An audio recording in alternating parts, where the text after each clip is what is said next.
Hey guys, welcome to the Liberal Hive Mind, a channel solely focused on exposing the abundant hypocrisy of the left. Boy, oh boy, do I have a clip to show you guys today. You know, it's not too often we're able to encapsulate a wider trend, a wider dynamic in a small microcosm event, but that's exactly what this is. You know, we've been going on and on about this weird thing. The Democrats are implying that Republicans have a monopoly on the concept of being weird. It's certainly an interesting claim, but of course I'm less interested on the fact of whether or not it's an interesting claim. I'm more interested in whether or not it's an accurate claim, and clearly we continue to get evidence suggesting there's no merit to this political talking point. How can we possibly be the weird side when this is how the left acts? I gotta show you guys a clip here. We got kind of a familiar face attempting to confront Charlie Kirk at the Democrat National Convention. There's really only one way to describe what you're about to see. Weird, weird. Certainly some weird behavior. Let's have a conversation about it. We got some stuff to get into, so let's roll the tape. All right, friends, so this Democrat word that we keep hearing, this buzzword, inclusion, right? We keep hearing about inclusion. The Democrats want to define it one way, but of course our interpretation has been quite different. What the Democrats mean when they say inclusion is everybody except for the people who aren't 100% in their cult. And so, of course, at a cult gathering like the DNC, what do you think's gonna happen if one of their mortal enemies shows up? Well, I guess less of a hypothetical question and more literal. This is exactly what happens. Here's Charlie Kirk simply existing at the DNC. Because we have a Republican governor and a Republican Secretary of State in the state of Georgia. What's your name?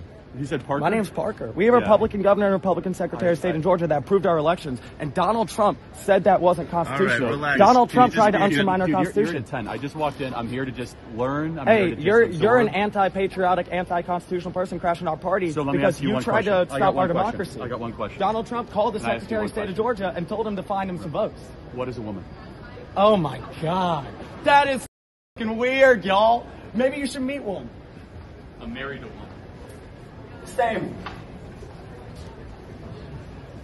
Apparently, within 30 seconds of entering the venue, Charlie Kirk is already identified. That's not surprising. And then certainly not surprising, he's heckled, slandered, and attacked. You're a threat to our democracy. Holy freaking moly. I mean, the reason I want to play this clip so badly for you guys is because I truly feel as though it's a microcosm, like I said earlier, for the dynamic at large. Here we have an individual, a Democrat, who sees a Republican and immediately just completely loses his mind, goes into an emotional tirade, and just does the usual, you're this, you're that, you're this, you're that.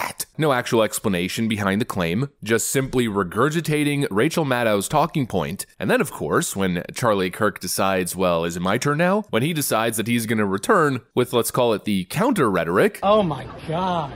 That is weird, y'all. Yeah, pretty weird, but obviously not surprising. It's exactly what you'd expect. The squawking, pretentious, self-righteous Democrat approaches the conservative, lectures them from their high horse, from their ivory tower. You're racist, you're unconstitutional, you're this, you're a traitor. And then, of course, the moment it's time to actually engage in a discussion of ideas, well, the leftoid runs away. Essentially a microcosm for the dynamic at large. They call you weird, but they're the weirdest. They call you a coward, just like Kamala Harris called Donald Trump a coward. He's running away from the debate. And then they frickin' run. It's so frickin' typical. And the ignorance and audacity of these people, I mean, it's this self-righteous arrogance that you see from these leftoids. They're total narcissists. It's all a frickin' act. If you don't know anything about politics, you're gonna see this and you're gonna go, wow, a young brave warrior stood up to this evil fascist racist guy. Wow, that was so heroic and cool. You know, a lot of people, I'm sure that's their interpretation. That's kind of the theater that's put on. But beneath the surface, of course, there's no actual substance. Charlie Kirk isn't anti-constitutional, and I mean, for Pete's sakes, this is coming from the Democrats, who don't even believe in the First and Second Amendment. Who the hell do these people think they are, making constitutional arguments? They're literally there shilling for a totally unelected, corrupt Democrat politician, and more importantly, organization that openly mocks the Constitution. They don't even respect your right to vote or to participate in the democratic process, and you're there shilling for them, but you're attacking Charlie Kirk. Yeah, I'm sorry, but these people have been brainwashed, and obviously this individual has been brainwashed. You might actually recognize this individual. He's a little bit of a familiar face, as I mentioned in the intro. This guy was the same guy captured on film at the latest Kamala Harris / Megan Thee Stallion Georgia pep rally.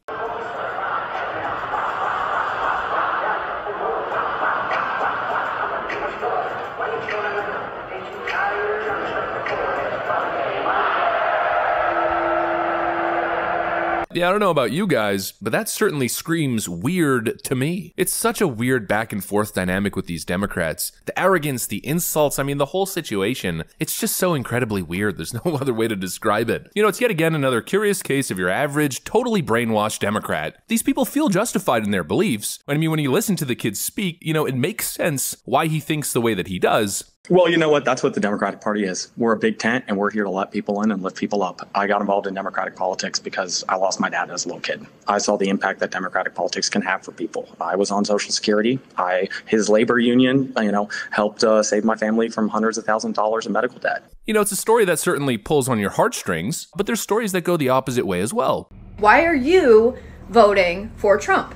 All right, young lady, I'll be happy to answer that for you as somebody that is a former Democrat. I'm a 2-time bone cancer survivor. I voted for Obama-Biden in 2008 based on Obamacare. And then when Obamacare was implemented, I promptly lost my insurance. I could not keep my plan. I could not keep my doctor. That put me in a tailspin of losing insurance. And then on top of that, I got penalized for not having insurance that I could no longer afford. Now, that was pre-Donald Trump political career. That had nothing to do with Donald Trump. That had to do with the Democratic Party leaving me behind, even though I voted for them, getting rid of the penalty for no insurance. And he did that. Helped my family out and me specifically. Then he campaigned on tax cuts. He did that. Not only did they give all employees raises, which mine was $3 an hour back in 2018, they raised the minimum wage from $12 an hour to $15 an hour because they specifically said the tax breaks. Donald Trump delivered on that. And there wasn't a single Democrat that voted for you and I to have more of our own money we earn. One of the people that cast a vote no was a senator from California named Kamala Harris. But the one thing I want to ask you is this.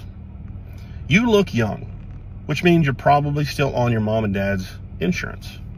So you've never had to face that dilemma as a parent or as an adult.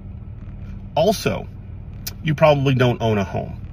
And if you don't know the difference between a sub 3% mortgage rate versus a nearly 8% mortgage rate under Biden, then you simply don't understand why anybody could ever vote for Donald Trump. It's not like the Democrats' stance on healthcare is perfect either. And so it kind of brings us back to the weird cultist sort of environment of being a leftist. You get free shit, and then essentially you're a party loyalist for life. You become dependent. You feel as though you cannot exist. You cannot provide for yourself. You cannot provide yourself healthcare, housing, a stable economy, yada, yada, yada. You can't do any of it for yourself. You can't do anything from a community standpoint. It all needs to come down from the altruistic hands of big government. I mean, give me a break. It's always the same thing. It's always something emotional. It's always something that's very nuanced, usually a very nuanced topic. But you have individuals who have been touched positively by whatever the Democrat policy is, and so they're loyal essentially to the end. Just because unions helped your father doesn't mean that was the only option. And it also doesn't mean that that's the best option. But of course, this is the way that it works. This is what Democrats do. They target susceptible people. They promise that they're going to help them. Then they take money out of their back pocket and give it back to them, usually at a fraction of the value. And then of course it's perceived as unquestionable, undeniable altruism. It's not, it's a freaking scam. You're in a cult. You can do for yourself without the government doing for you, and really arguing for government dependence or dependence on big adjacent government institutions doesn't make you a better person. It doesn't give you the right to wag your finger at other people or to talk down to them as if they're subhuman or some sort of thought criminal. I mean, really, if you think about it, this little interaction with Charlie Kirk was essentially a microcosm of everything that is wrong with the left. This totally unjustified, arrogant self-righteousness, the labels, the name-calling, making a whole bunch of grand statements without actually having to back them up, and then, of course, running away instead of actually having a productive dialogue. An interesting interaction, to say the least, which, of course, I figured you guys would enjoy. And you know what that means? That means the video is over, and if you did enjoy it, please make sure to leave a like and possibly subscribe to the channel. Thanks for watching, and I'll see you on the next one.